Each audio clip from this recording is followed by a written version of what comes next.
Hello, I'm Daisy, and this is a story about how my parents tried to take my first love away from me. Last year, I met a wonderful guy named Bill. He was a bit older than me, and we couldn't be more different from each other. I was a straight A student, and he struggled with school and also worked part time at a gas station. My family was doing relatively well, and his was much poorer.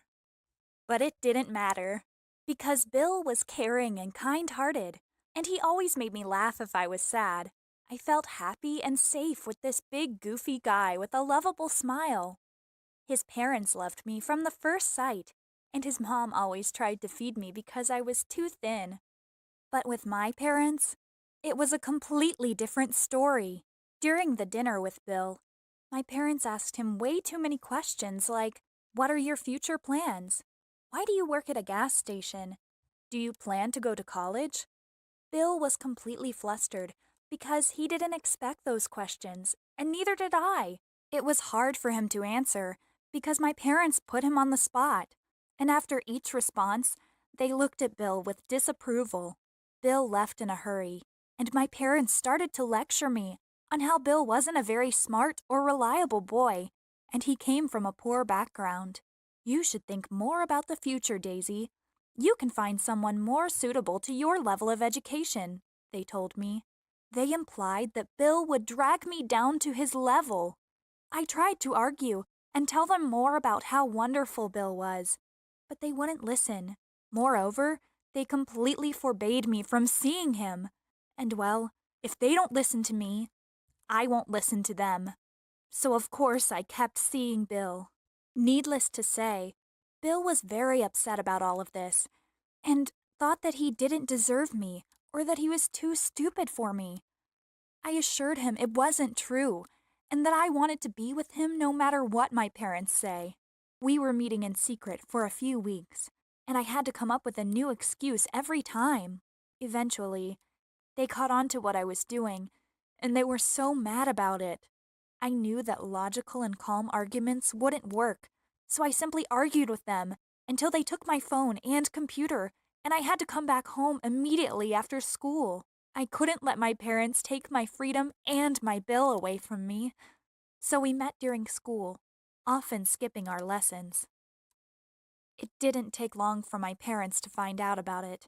When they did, they told Bill that if he didn't leave me alone, they would inform the police. Bill didn't know what to do, and neither did I. My parents had never been so strict with me before. At home, they kept lecturing me about how my grades went down because of Bill, ignoring the fact that I started missing school only after they had forbidden me to see him. They didn't let me go out and drove me to school every day. I got sad and depressed because my parents took someone very important from me, and they couldn't even see how good a person he was. All they saw was his upbringing and grades, and they drew stupid conclusions. I decided that if I couldn't be with Bill, at least I could take revenge on my parents. One night, I snuck out of the house and slashed the tires of their car so they couldn't drive me to school. When I finished, I was surprised that I am capable to do something like that. Next day, I was delighted with how angry my parents were. But then, something unexpected happened. Well, actually, very much expected if I had thought more about it beforehand. My angry parents went to the police and told them that Bill had done it. Later, Bill and his parents came to our house to apologize. Turned out, when they asked Bill if he had done it, he said, "Yes, I did." You should have seen his face while he was saying it. It was like he would start to cry any second. He was extremely upset, but he didn't want me to get into trouble. My parents told them that Bill should keep away from us, and that his family should pay them money for ruining the car. I couldn't wait anymore, so I told my parents that it was me who had done it. Of course, they didn't believe me, saying that I just want to save this good-for-nothing boy. And Bill kept agreeing with them that, yes, it was him who had done it. I showed my parents a knife I used for it, and described how and when I did it in detail. My parents finally believed it, but still said that Bill's influence made me do it. And suddenly, Bill raised his head and said, "Listen, I know that I'm not the smartest or the best boy for Daisy, but I love her, and I want to be with her forever, and I would never try to make her life worse. In any way, I know I'm not perfect, but I promise I will try really hard to be the best boyfriend ever." My parents were surprised by his words and finally softened up, saying that maybe they were wrong about him after all.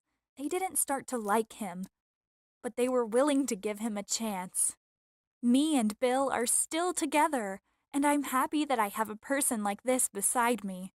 Now I help him studying because he has decided that he wants to try his hardest to apply to college after he finishes school, and my parents are slowly warming up to him. Share this video with your friends so they would know how true love can survive anything. And maybe you have your own stories about love. Share them in the comments.